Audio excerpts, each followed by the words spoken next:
everyone! Welcome back to my channel. And then today guys is magluluto tayo ng ampalaya guys na may itlog. So, let's go guys. Ampalaya ko and then yung onions and then ito po yung eggs ko guys. So, hiwa-hiwain na po natin to guys.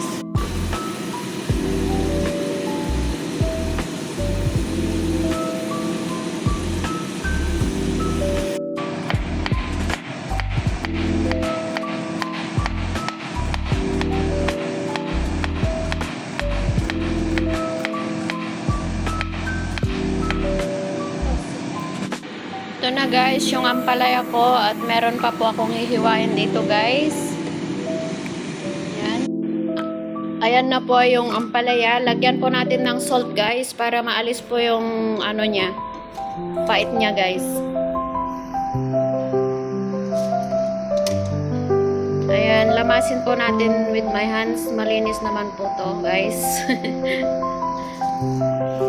Ibabad lang po natin sa salt guys sa 10 minutes and then hugasan po natin with water para maalis po yung ano niya guys, yung pait-pait niya. So, iwain po natin yung sibuyas guys habang binababad po natin yung ampalayang mapait.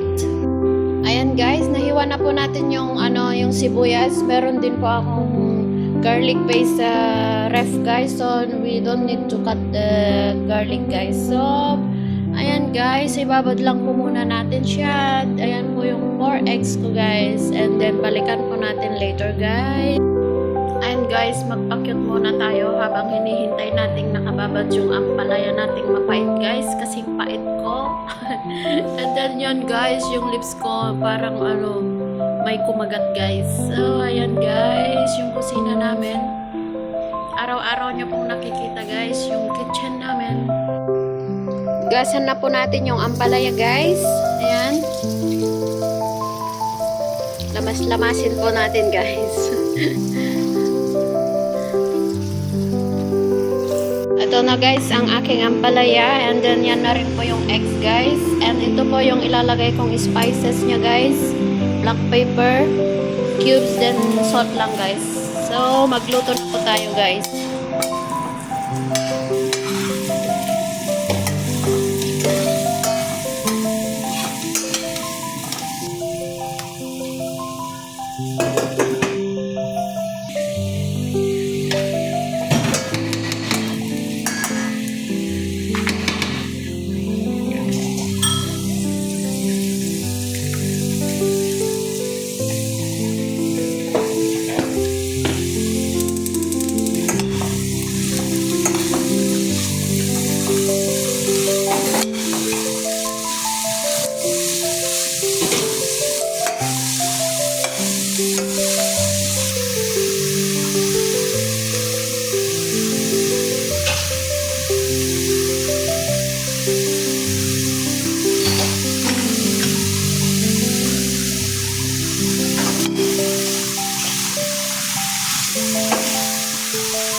Malengke pa ako.